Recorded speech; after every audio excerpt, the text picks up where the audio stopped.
राधे राधे। आज आप सुनिए भगवान श्री कृष्ण का जन्म। श्रीमद् भगवद गीता में श्री भगवान कहते हैं कि उनका प्रकाट जन्म तथा कार्यकलाप सभी दिव्य है और जो उन्हें ठीक से समझ लेता है वह तुरंत ही वैकुंठ जाने का भागी बन जाता है। श्री भगवान का प्रकाट या जन्म किसी सामान्य पुरुष का सा नहीं होता, जिसे विगत कर्मों के आधार पर भौतिक शरीर धारण करने के लिए बाध्य होना पड़ता है। श्री भगवान के प्रकाट की व्याख्या इसके पहले जो अध्याय था उसमें मैंने की हुई है। वे स्वेच्छा से प्रकट होते हैं। जब भगवान के अवतार लेने का समय निकट आ गया तो नक्षत्रगण अत्यंत शुभ हो गए। रोहिणी नक्षत्र भी, जो फलित ज्योतिष के अनुसार शुभ माना जाता है, प्रबल था। रोहिणी ब्रह्मा के प्रत्यक्ष संचालन के अंतर्गत माना जाता है। ज्योतिष के अनुसार नक्षत्रों की उपयुक्त स्थिति के अतिरिक्त विभिन्न ग्रहों की भिन्न भिन्न स्थितियों के कारण शुभ तथा अशुभ क्षण उपस्थित होते रहते हैं। श्री कृष्ण के जन्म के समय सारे ग्रह स्वयं में इस तरह स्थित हो गए कि सब कुछ शुभ बन गया। उस समय पूर्व, पश्चिम, दक्षिण, उत्तर सभी दिशाओं में शांति और संपन्नता का वातावरण था। आकाश में शुभ नक्षत्र दिख रहे थे और पृथ्वी पर सभी नगरों तथा ग्रामों का या गोचरों में तथा जन जन में के मन में सौभाग्य के लक्षण दृष्टिगोचर हो रहे थे। नदियाँ जल से पूर्ण होकर प्रवाहित हो रही थी और सरोवरों में सुंदर कमल खिले हुए थे। जंगल सुंदर पक्षियों एवं मोरों से पूर्ण थे। जंगल के सारे पक्षी मधुर वाणी में गाने लगे और मयूर मयूरियों के साथ नाचने लगे। वायु अपने साथ विविध पुष्पों की सुगंध देकर मंद मंद बहने लगी, जिसका सुखद स्पर्श मन को मोहने लगा था। जो ब्राह्मण अग्नि में यज्ञ करने में के अभ्यस्त थे, उन्हें आहुति के लिए अपने अपने घर अत्यंत सुहावने लगने लगे। आसुरी राजाओं के उत्पातों के कारण ब्राह्मणों के घरों में हवन आदि यज्ञ लगभग बंद हो चुके थे, किंतु अब उन्हें शांतिपूर्वक यज्ञ आदि करने के अवसर प्राप्त हो रहे थे। यज्ञों पर प्रतिबंध लगने के कारण ब्राह्मण मनसा वाचा कर्मणा अत्यंत दुखी थे, किंतु श्री कृष्ण के जन्म के समय उन सबके मन स्वयमेव प्रसन्नता से पूर्ण हो गए, क्योंकि उन्हें आकाश में श्री भगवान के जन्म लेने की घोषणा करने वाली दिव्य वाणी गुंजारित होती सुनाई दे रही थी। गंधर्व और किन्नर लोक के वासी गाने लगे और सिद्ध और चारण लोक के वासी श्री भगवान की सेवा में प्रार्थनाएं करने लगे। स्वर्गलोक में देवता अपनी अपनी पत्नियों तथा विद्याधर अपनी अपनी पत्नियों के साथ नाचने लगे।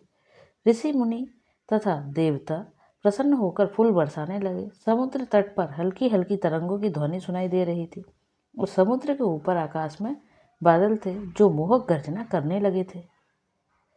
जब ऐसा संयोग उपस्थित हो गया तो घट घटवासी भगवान श्री विष्णु अंधेरी रात में श्री भगवान के रूप में देवकी के समक्ष प्रकट हुए, जो एक देवी जैसी लगती थी।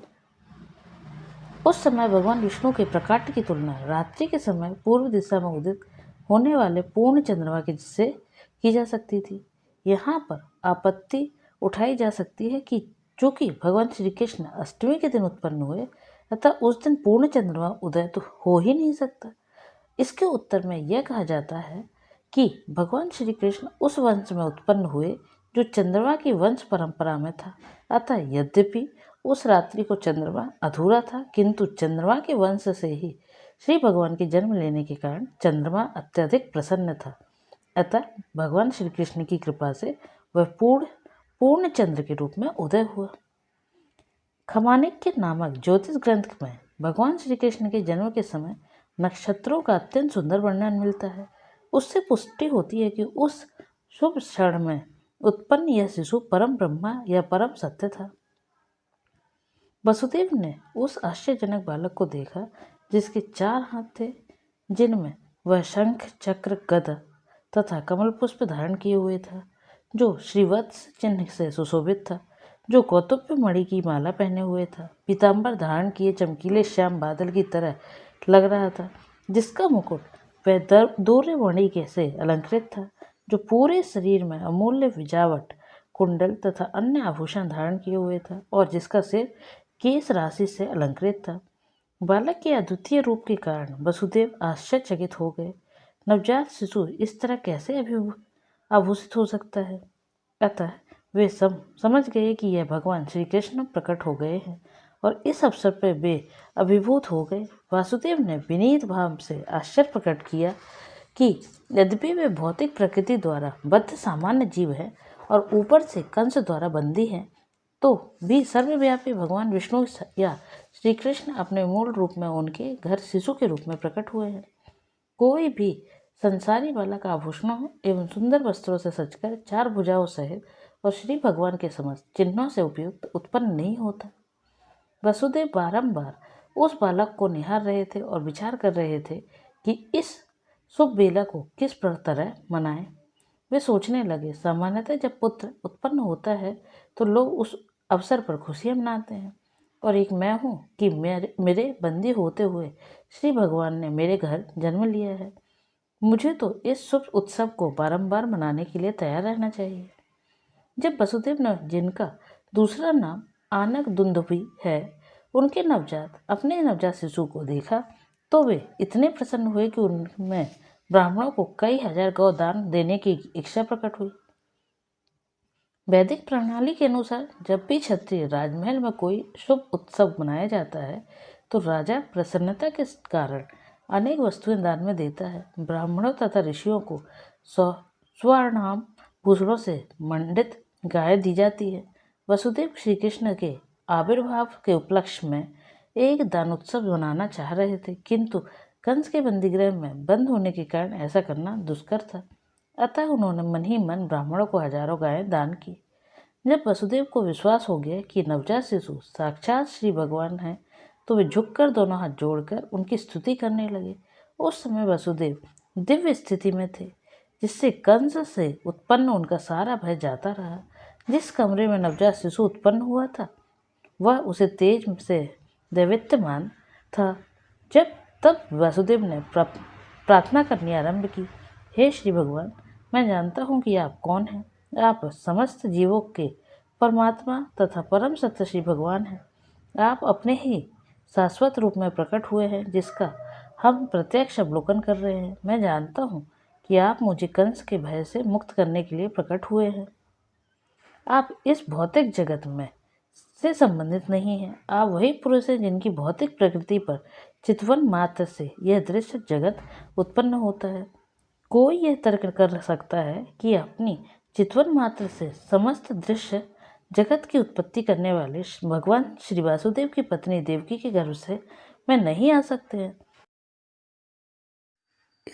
इस तर्क का उच्छेद करने के लिए वासुदेव ने कहा, हे प्रभु, इसमें आश्चर्य नहीं है कि आप देवकी के गर्भ में प्रकट हुए हैं, क्योंकि सृष्टि की रचना भी इसी प्रकार हुई थी।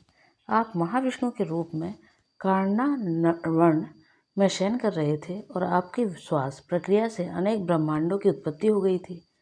फिर आप प्रत्येक ब्रह्मांड में गर्भोदक शाही विष्णु के रूप में प्रविष्ट हुए। फिर अपने क्षीरोदक शाही विष्णु के रूप में अपना विस्तार किया और आप हर प्राणी के हृदय में अणु के भीतर भी प्रविष्ट हो गए। अतः देवकी के गर्भ में आपका प्रवेश करना उसी प्रकार से समझा जा सकता है। आप प्रविष्ट हुए प्रतीत होते हैं, किंतु उसी के साथ साथ आप सर्वव्यापक हैं।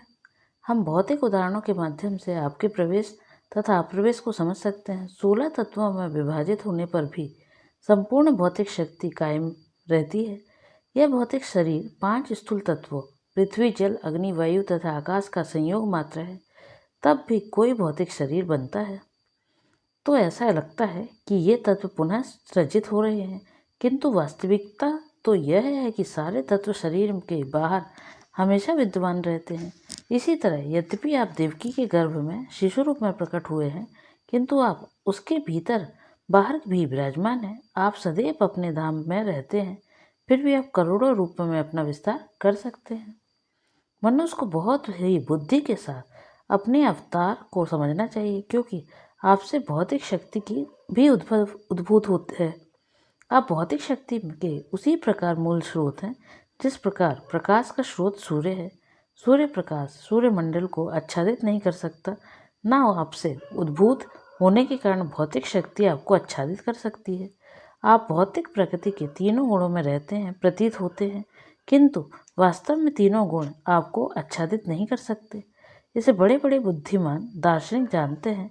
दूसरे शब्दों में, यद्यपि आप भौतिक शक्ति के भीतर प्रतीत होते हैं, किंतु आप उससे भी आच्छादित नहीं होते। वेदों का कथन है कि पर ब्रह्मा अपना तेज प्रकट करता है, जिसके फलस्वरूप प्रत्येक वस्तु प्रकाशित होती है। ब्रह्म संहिता से पता चलता है कि ब्रह्म ज्योति परमेश्वर के शरीर से उद्भूत होती है और इसी ब्रह्म ज्योति से सारी सृष्टि उत्पन्न है। श्रीमद् भगवद गीता में यह भी कहा गया है कि श्री भगवान को ही ब्रह्म ज्योति के आधार पर स्वरूप है, अतः मूलतः वे ही प्रत्येक वस्तु के आदि कारण हैं। किंतु अल्पज्ञ सोचते हैं कि जब श्री भगवान इस भौतिक जगत में आते हैं तो वे भौतिक गुणों को ग्रहण कर लेते हैं। ऐसे निष्कर्ष बहुत परिपक्व नहीं है और केवल अल्पज्ञ द्वारा ही सृजित हैं। श्री भगवान प्रत्यक्ष और तथा अप्रत्यक्ष रूप में सर्वज्ञ विद्यमान है। वे सृष्टि के भीतर भी हैं और बाहर भी है। वे केवल इस सृष्टि में गर्भोदयक शाही विष्णु के रूप में नहीं रहते, वे प्रत्येक परमाणु के भीतर भी हैं। परमाणु का अस्तित्व उनकी उपस्थिति के कारण ही है। उनसे कुछ भी विलग नहीं किया जा सकता। वैदिक सिद्धांत के अनुसार हमें परमात्मा अर्थात प्रत्येक वस्तु में के मूल कारण की खोज करनी चाहिए। प्रत्येक परमात्मा से पृथक कुछ भी नहीं है, अतः भौतिक सृष्टि उनकी शक्ति का ही रूपांतर है। जड़ पदार्थ तथा जीवित शक्ति आत्मा ही उन्हीं से उद्भूत है। जो मूर्ख होगा वही इस निष्कर्ष पर पहुंचेगा कि जब परमेश्वर प्रकट होते हैं तो वे पदार्थ की परिस्थितियों को स्वीकार करते हैं। यदि प्रत्यक्ष रूप से वे भौतिक शरीर ग्रहण करते हैं तो भी वे भौतिक परिस्थितियों के अधीन नहीं रहते। अतः श्री कृष्ण अवतरित हुए और उन्होंने श्री भगवान के प्रकट तथा अप्रकट होने के समस्त दोषपूर्ण निष्कर्षों का ध्वस्त कर दिया है। हे स्वामी, आपका अवतार स्थिति तथा तिरोधान सारे भौतिक गुणों के प्रभाव से परे है। चूंकि आप प्रत्येक वस्तु के नियामक तथा पर ब्रह्मा है, अतः आपसे कुछ भी अकल्पनीय या विरोध मूलक नहीं है। जैसा आपने कहा है, प्रकृति आपकी अध्यक्षता में उसी तरह कार्य करती है जिस तरह कोई सरकारी अधिकारी मुख्य कार्यकारी के आदेशों पर काम करता है। अधीनस्थ कार्यकलापों का आप पर कोई प्रभाव नहीं पड़ता। चूंकि आप पर ब्रह्मा है तथा सारे नियम आप में अवस्थित हैं और प्रकृति के सारे कार्यकलाप आपके द्वारा ही संचालित होते हैं, अतः इनमें से कोई कार्यकलाप आप पर प्रभाव नहीं डालता। आप शुक्लम कहलाते हैं। शुक्लम अर्थात धवल परम सत्य का प्रतीकात्मक निरूपण है, क्योंकि भौतिक गुणों से वह अप्रभावित रहता है। ब्रह्मा जी रक्त अथवा लाल कहलाते हैं, क्योंकि सृजन के लिए वे रजोगुण का प्रतिनिधित्व करते हैं। तमस भगवान शिव जी को सुपुर्द किया, क्योंकि वे संपूर्ण सृष्टि का संहार करते हैं। इस दृश्य जगत का सृजन, संहार तथा पालन आपकी शक्तियों द्वारा संपन्न होता है, तो भी आप इन गुणों से अप्रभावित रहते हैं। जैसा कि वेदों द्वारा पुष्ट किया गया है, हरिहिम निर्गुणः साक्षात। श्री भगवान सदैव ही समस्त भौतिक गुणों से मुक्त होते हैं। यह भी कहा गया है कि परमेश्वर में रजो तथा तमोगुण का अभाव रहता है। हे प्रभु, आप परम नित्य नियंता श्री भगवान तथा इस दृश्य जगत की व्यवस्था को बनाए रखने वाले हैं। आप परम नियंता होते हुए भी कृपा करके मेरे घर में अवतरित हुए हैं। आपके अवतार का कारण संसार में उन आसुरी शासकों के अनुयायियों का वध करना है जो राजकुमारों के वेश में रहते हुए वस्तुतः असुर हैं। मुझे विश्वास है कि आप उन सबों को उनके अनुयायियों तथा सैनिकों समेत मार डालेंगे। मुझे विदित है कि आप दुष्ट कंस तथा उसके अनुयायियों का वध करने के लिए अवतरित हुए हैं, किंतु यह जानकर कि आप उसे तथा उसके अनुयायियों का वध करने के लिए अवतरित होंगे, उसने आपके कई अग्रजों को मार डाला है। अब वह केवल आपके जन्म की प्रतीक्षा में है। जैसे ही वह इसे सुनेगा, वह आपको मारने के लिए सभी प्रकार के अस्त्र शस्त्र को उपस्थित होगा। वसुदेव की इस प्रार्थना के बाद श्री कृष्ण की माता देवकी ने प्रार्थना की। वे अपने भाई के अत्याचारों से अत्यंत भयभीत थी। देवकी ने कहा, हे प्रभु, वैदिक साहित्य में आपके अनेक शाश्वत अवतारों का मूल अवतारों में के तौर पर वर्णन हुआ है, यथा नारायण, राम, है शीर्ष, वराह, नरसिंह, वामन, बलदेव तथा विष्णु से उद्भूत ऐसे लाखों अवतार। आप मूल अवतार हैं, क्योंकि आपके अवतारों के सभी रूप इस भौतिक सृष्टि से बाहर है। आपका स्वरूप इस दृश्य जगत की उत्पत्ति के पहले से उपस्थित था। आपके स्वरूप शाश्वत तथा सर्वव्यापी हैं। वे स्व तेजोमय, अपरिवर्तनीय तथा भौतिक गुणों के से अकलुषित है।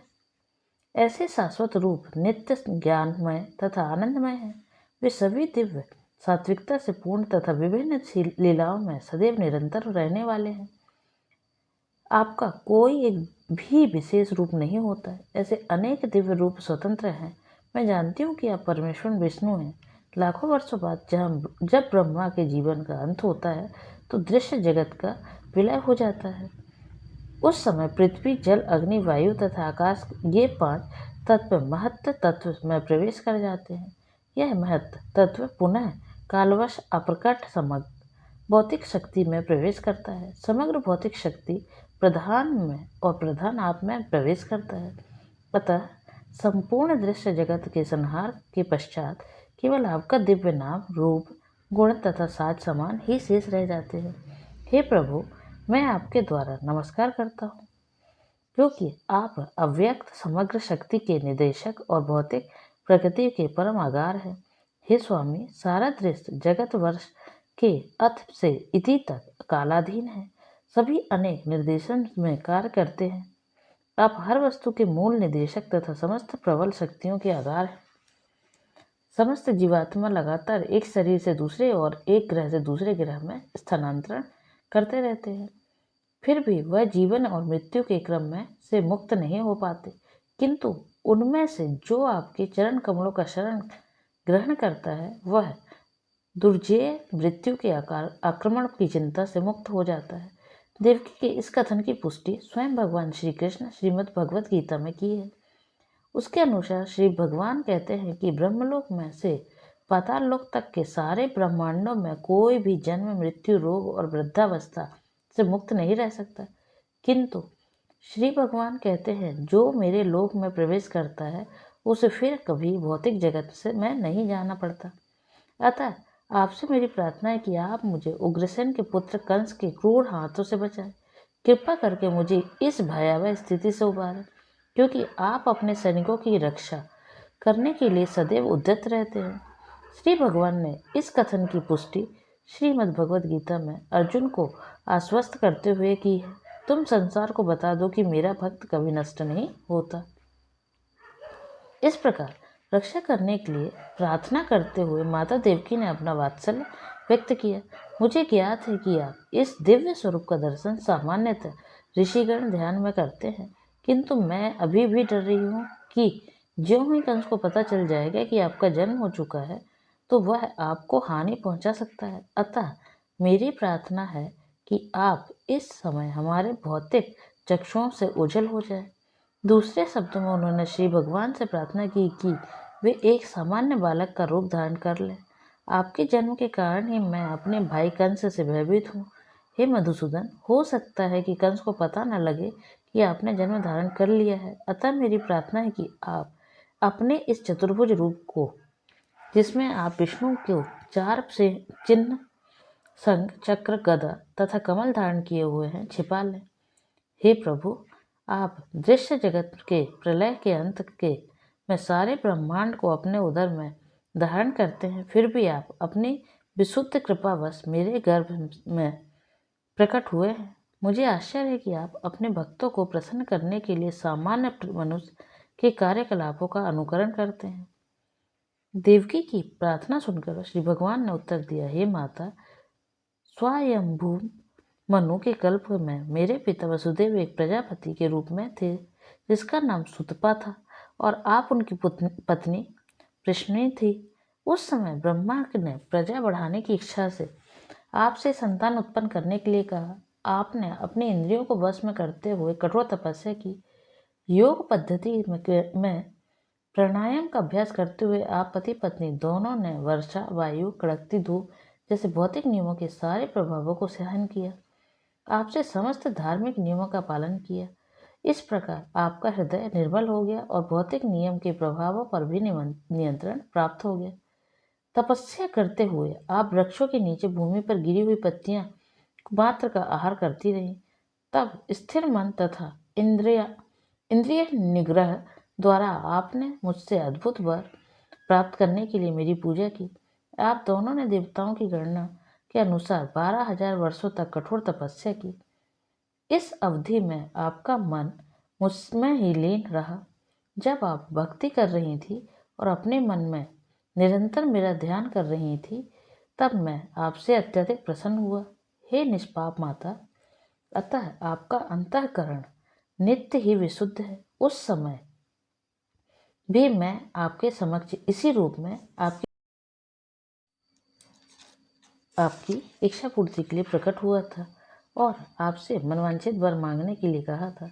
उस समय आपने चाहा कि मैं आपके पुत्र रूप में जन्म लूं। यद्यपि आपने मेरा साक्षात दर्शन किया था, तथापि आपने मेरी माया के प्रभाव के कारण व्यापक भव बंधन से पूर्ण मुक्ति न मांगकर मुझे अपने पुत्र के रूप में मांगा था। दूसरे शब्दों में, श्री भगवान ने प्रकट होने के लिए इस जगत में पृष्टि तथा सुतपा को अपने माता पिता के रूप में चुना। तब भी श्री भगवान मनुष्य रूप में अवतरित होते हैं।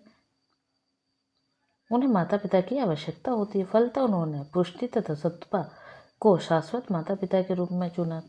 इसलिए पुष्टि तथा सुतपा दोनों ही मुक्ति की याचना न कर सके। मुक्ति अपनी उतनी महत्वपूर्ण नहीं थी जितनी कि श्री भगवान की दिव्य प्रेमा भक्ति होती है। श्री भगवान चाहते तो पुष्टि तथा सुतपा को तुरंत मुक्ति प्रदान कर सकते थे, किंतु अपने विभिन्न अवतारों के लिए उन्होंने उन्हें इसी भौतिक जगत में बनाए रखना श्रेयस्कर समझा। जैसा कि आपके आगे वर्णन किया गया, श्री भगवान ने से उनके माता पिता बनने का वर प्राप्त करके पृष्टि तथा सुतपा दोनों अपनी तपस्या छोड़कर घर चले गए और पति पत्नी के रूप में रहने लगे, जिससे वे साक्षात परमेश्वर को पुत्र रूप में उत्पन्न कर सके। कालक्रम में पृष्ठित गर्भवती हुई और एक शिशु को जन्म दिया। श्री भगवान ने वासुदेव तथा देवकी से कहा, उस समय मेरा नाम पृष्टि गर्भ था। अगले कल्प में आपने अदिति तथा कश्यप के रूप में जन्म लिया और तब मैं उपेंद्र नाम से आपका पुत्र बना। उस समय मेरा स्वरूप एक बौने जैसा था, जिससे मैं बामन देव के नाम से विख्यात हुआ। मैंने आपको वर दिया था कि मैं 3 बार आपके पुत्र रूप में जन्म धारण करूंगा। पहली बार मैं पृष्टि तथा सुतपा के जन्म लेकर पृष्टि गर्भ कहलाया। दूसरी बार मैं अदिति तथा कश्यप से जन्म लेकर उपेंद्र कहलाया और अब तीसरी बार मैं देवकी और वसुदेव से श्री कृष्ण नाम से उत्पन्न हुआ हूँ। मैं इस विष्णु रूप में इसलिए अवतरित हुआ हूँ कि आपको विश्वास दिला सकूँ कि उसी श्री भगवान ने पुनः जन्म धारण किया है। मैं चाहता तो एक सामान्य शिशु के रूप में प्रकट हो सकता था, किंतु तब आपको विश्वास न होता कि आपके गर्भ में मुझे श्री भगवान ने ही जन्म लिया है। हे मेरे माता पिता, इस तरह आपके कई बार अत्यंत लाड़ प्यार से अपने पुत्र के रूप में मुझे पाला पोसा है, अतः मैं अत्यधिक प्रसन्न हूँ और आपका अत्यंत कृतज्ञ हूँ। मैं विश्वास दिलाता हूँ कि इस बार आप अपने उद्देश्य को पूरा करके भगवत धाम को वापस जाएंगे। मैं जानता हूँ कि आप मेरे लिए चिंतित हैं और कंस से भयभीत हैं, अतः मेरा आदेश है कि आप तुरंत ही मुझे गोकुल ले चलें और यशोदा जी की नवजात कन्या से जो अभी अभी उत्पन्न हुई है मुझे बदल लें। अपने माता पिता से इस प्रकार कहकर उनकी उपस्थिति में श्री भगवान सामान्य बालक बन गए और मौन हो गए। श्री भगवान का आदेश पाकर वसुदेव अपने पुत्र को प्रसूति गृह से बाहर ले जाने के लिए तैयार हो गए। ठीक उसी समय नंद तथा यशोदा को एक कन्या उत्पन्न हुई थी। वह योगमाया थी, अर्थात वह श्री भगवान की अंतरंगा शक्ति थी। इस योग माया के प्रभाव से कंस के महल में सारे निवासी और विशेष रूप से द्वारपाल गहरी नींद में सो गए और लौह श्रृंखलाओं से बंद महल के सारे दरवाजे खुल गए। रात अत्यंत अंधेरी थी, किंतु जो ही वसुदेव श्री कृष्ण को अपनी गोद में लेकर बाहर निकले तो उन्हें सब कुछ दिखने लगा, मानो सूर्य का प्रकाश हो। चैतन्य चरितामृत में कहा गया है कि श्री कृष्ण सूर्य प्रकाश से तुल्य है और जहाँ भी श्री कृष्ण रहते हैं वहाँ अंधकार रूपी माया नहीं रह सकती। जब श्री कृष्ण को वसुदेव ले जा रहे थे तब रात्रि का अंधकार दूर हो गया। कारागार के सारे दरबार स्वतः खुल गए। साथ ही आकाश में गंभीर गर्जना हुई और भीषण वृष्टि होने लगी। जब वसुदेव इस वर्षा से मैं अपने पुत्र को ले जा रहे थे तो श्री भगवान शेष के ने नाग का रूप धारण करके वसुदेव के सिर के ऊपर अपने फन फैला दिए, जिससे वृष्टि से उन्हें बाधा न पहुंचे। वसुदेव यमुना के तट पर आए तो देखा कि यमुना के जल में गरजती लहरें उठ रही हैं और सारा पाठ फेनिल हो उठा है। इतने पर भी यमुना में ने वासुदेव को नदी को पार करने के लिए मार्ग दे दिया। ठीक इस प्रकार जिस प्रकार सेतु बंध में के समय हिंद महासागर में भगवान श्री रामचंद्र को रास्ता दे दिया था, इस प्रकार वसुदेव ने यमुना पार की। उस पार्क में वे नंद महाराज के गोकुल स्थित निवास स्थान में गए, जहां उन्होंने देखा कि सारे ग्वालियर गहरी नींद में सोए हुए हैं। इस अवसर का लाभ उठाकर वे यशोदा के घर में चुपके से घुस गए और बिना किसी कठिनाई के अपने पुत्र को रखकर बदले में यशोदा की नवजात पुत्री को उठा लाए। इस प्रकार चुपके से घर में घुसकर लड़के को लड़की से बदल लेने के बाद वे पुनः कंस के कारागार में लौट आए तथा पुत्री को देवकी की गोद में रख दिया।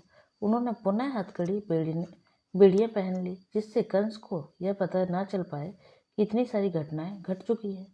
माता यशोदा को ज्ञात था कि उन्होंने एक शिशु को जन्म दिया है, किंतु प्रसव पीड़ा से थक जाने के कारण वे प्रगाढ़ निद्रा में थी।